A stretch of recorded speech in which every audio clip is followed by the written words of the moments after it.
Hello friends, welcome back to my YouTube channel. ಇವತ್ತಿನ video ಒಳಗೆ ನಾವು KS ಆಗಿರಲಿ IAS ಆಗಿರಲಿ ಇತರ ಯಾವುದೇ ಕಾಂಪಿಟೇಟಿವ್ ಎಕ್ಸಾಮಿನೇಷನ್ ಇರಲಿ ಪ್ರತಿಯೊಂದು ಎಕ್ಸಾಮಿನೇಷನ್ಗೂ ಒಂದು ಬುಕ್ ಲಿಸ್ಟ್ ನಾನು ಕನ್ನಡ ಮೀಡಿಯಂ ವಿದ್ಯಾರ್ಥಿಗಳಿಗೋಸ್ಕರ ಶೇರ್ ಮಾಡ್ಲಿಕ್ಕತ್ತೀನಿ. ಈ ಒಂದು ಪುಸ್ತಕಗಳ ಪಟ್ಟಿನ ನೀವು ಓದಿರಿ ಅಂದ್ರೆ IAS ಬರಿಬಹುದು, KS ಬರಿಬಹುದು, PDO ಬರಿಬಹುದು, ಗ್ರೂಪ್ ಸಿ ಎಕ್ಸಾಮಿನೇಷನ್ ನೀವು ಬರಿಬಹುದು. ಸೊ ಈ ಒಂದು ಪುಸ್ತಕಗಳ ಪಟ್ಟಿ ಅದ್ರಾಗೂ ಕನ್ನಡ ಮೀಡಿಯಂ ಒಳಗ ಈ ಒಂದು ಬುಕ್ ಲಿಸ್ಟ್ ನ ಶೇರ್ ಮಾಡ್ಲಿಕ್ಕತ್ತೀನಿ. ಬಹಳ ಜನ ಕೇಳತ್ತಿದ್ರು ಕನ್ನಡ ಮೀಡಿಯಂ ಬುಕ್ ಲಿಸ್ಟ್ ನ ಶೇರ್ ಮಾಡ್ರಿ ಅಂತ. ಸೊ ಒನ್ ಬೈ ಒನ್ ಫಟಾಫಟ ನೋಡ್ಕೊಂತ ಹೋಗೋಣ. ಸೊ ಇನ್ನವರೆಗೂ ಯಾಕೆ ಚಾನಲ್ ಸಬ್ಸ್ಕ್ರೈಬ್ ಆಗಿಲ್ಲ ದಯವಿಟ್ಟು ಚಾನಲ್ ಸಬ್ಸ್ಕ್ರೈಬ್ ಆಗ್ರಿ ಮತ್ತೆ ಸಪೋರ್ಟ್ ಮಾಡ್ರಿ.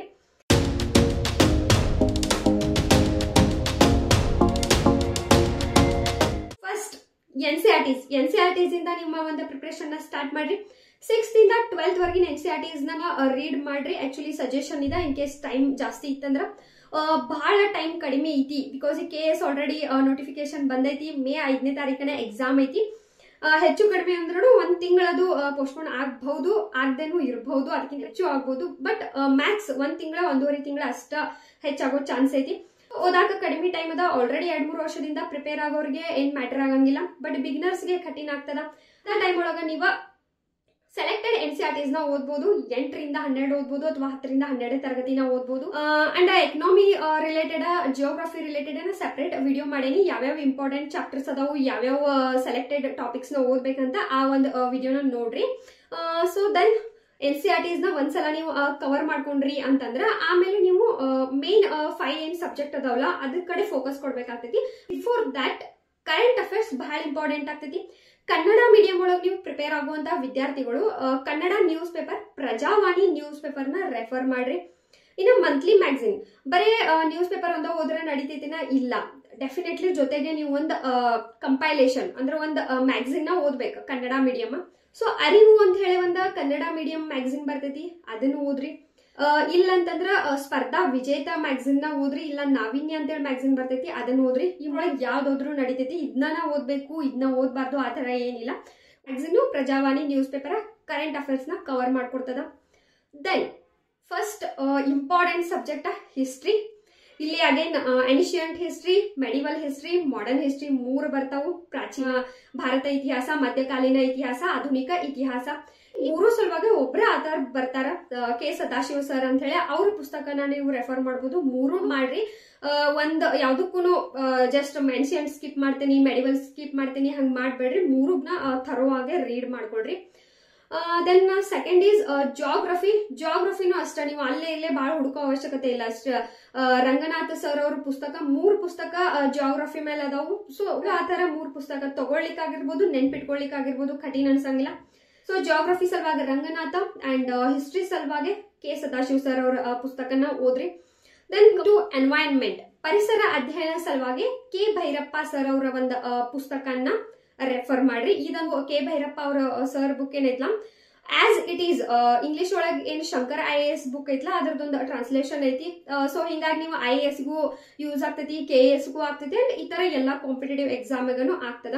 ಇನ್ನೊಂದು ನೀವು ಮೈಂಡ್ ಒಳಗೆ ಇಟ್ಕೊಳ್ರಿ, ಈಗಿನ ಒಂದು ಕಾಂಪಿಟೇಟಿವ್ ವರ್ಲ್ಡ್ ಒಳಗ ಕಾಂಪಿಟೇಟಿವ್ ಎಕ್ಸಾಮ್ ನ ಕ್ಲಿಯರ್ ಮಾಡ್ಬೇಕಂತಂದ್ರ ಪ್ರತಿಯೊಂದು ಸಬ್ಜೆಕ್ಟ್ಗೂ ಒಂದೊಂದು ಪುಸ್ತಕ ನೀವು ಓದಬೇಕಾಕೈತಿ.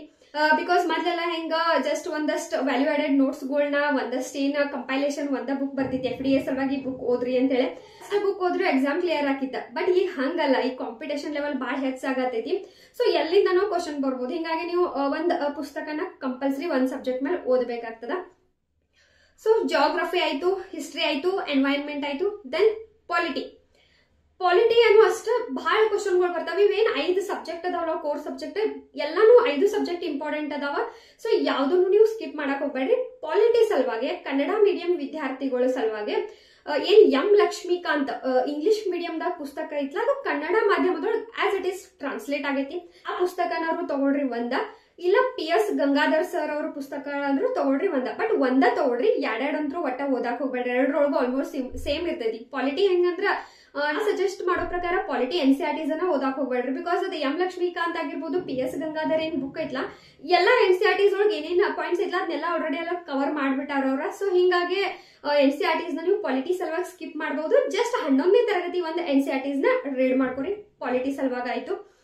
ದೆನ್ ಎಕನಾಮಿ ಸಲುವಾಗಿ ಯಾವ ಒಂದು ಆಥರ್ ಬುಕ್ ಓದ್ಬೇಕಂತಂದ್ರೆ ಒಂದು HRK ಅವ್ರ ಬುಕ್ ನ ಓದ್ರಿ, ಇಲ್ಲ ಗರಣಿ ಕೃಷ್ಣಮೂರ್ತಿ ಅವರ ಒಂದು ಪುಸ್ತಕನ ಓದ್ರಿ. ಗರಣಿ ಕೃಷ್ಣಮೂರ್ತಿ ಅವರ ಪುಸ್ತಕ ಒಂದು ಈಸಿ ಲ್ಯಾಂಗ್ವೇಜ್ ಒಳಗೆ ಇರೋದ್ರಿಂದ ಎಲ್ಲರಿಗೂ ಅರ್ಥ ಆಗ್ತದ. ಎರಡರೊಳಗೆ ಒಂದು ಪುಸ್ತಕನ ಓದ್ರಿ.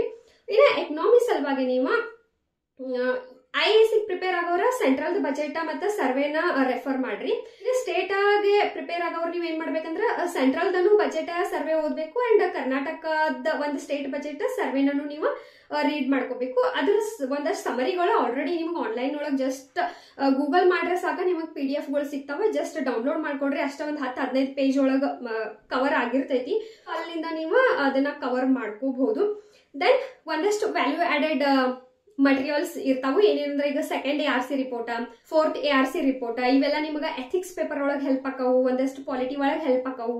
ಅಂತವ ಇಂಗ್ಲಿಷ್ ಮೀಡಿಯಂ ಒಳಗೆ ಅಷ್ಟನ ಇರೋದ್ರಿಂದ ಅದನ್ನ ನೀವ್ ಏನ್ ಮಾಡ್ಬೇಕಂತಂದ್ರ ಓದಿ ಅರ್ಥ ಮಾಡ್ಕೊಂಡೆ ಅದರ ಒಂದು ಸಮರಿನ ನೀವು ಕನ್ನಡ ಮೀಡಿಯಂ ಒಳಗ ಬರ್ಕೋಬೇಕು. ಈ PIB ನ್ಯೂಸ್ ಆಗಿರ್ಬೋದು, ಒಂದಷ್ಟು ಹಿಸ್ಟ್ರಿ ಒಳಗ ಏನಾರ ಒಂದಷ್ಟು ಇನ್ಫಾರ್ಮೇಶನ್ ಸಿಗ್ತಿರ್ತೈತಿ. ಅದನ್ನದು ನೀವು IAS ಪ್ರಿಪೇರ್ ಆಗೋರ ಟ್ರಾನ್ಸ್ಲೇಟ್ ಮಾಡ್ಕೊಡ್ರಿ. KS ಇತರ ಕಾಂಪಿಟೇಟಿವ್ ಎಕ್ಸಾಮಿಗೆ ಪ್ರಿಪೇರ್ ಆಗೋರಿಗೆ ಅದನ್ನ ಟ್ರಾನ್ಸ್ಲೇಟ್ ಮಾಡೋಕ್ಕೂ ಅವಶ್ಯಕತೆ ಇರಂಗಿಲ್ಲ. ಆಲ್ಮೋಸ್ಟ್ ನಿಮಗ ಎಲ್ಲಾ ಕನ್ನಡ ಮೀಡಿಯಂ ಒಳಗೆ ಎಲ್ಲಾ ಒಂದು ಮಟೀರಿಯಲ್ಸ್ ಅನ್ನು ವ್ಯಾಲ್ಯೂ ಆಡೆಡ್ ಸಿಗ್ತಾವ. ಸೊ ಇದಿಷ್ಟು ಒಂದು ಇನ್ನು ಡೀಟೇಲ್ಡ್ ಆದಂತ ಕನ್ನಡ ಮೀಡಿಯಂ ಒಂದು ಪುಸ್ತಕಗಳ ಪಟ್ಟಿ. ಯಾವುದೇ ಒಂದು ಎಕ್ಸಾಮಿಗೆ ಅಟೆಂಡ್ ಮಾಡಕತ್ರು ಈ ಒಂದು ಪುಸ್ತಕಗಳ ಪಟ್ಟಿ ನಿಮ್ಗೆ ಡೆಫಿನೆಟ್ಲಿ ಯೂಸ್ ಆಗ್ತೈತಿ. ಹಾಗೆ ಏನೇ ಡೌಟ್ಸ್ ಇದ್ರು ಕಮೆಂಟ್ ಸೆಕ್ಷನ್ ಒಳಗೆ ಕಮೆಂಟ್ ಮಾಡ್ರಿ. ನೆಕ್ಸ್ಟ್ ವಿಡಿಯೋಗೆ ಸಿಗೋಣ. Thank you.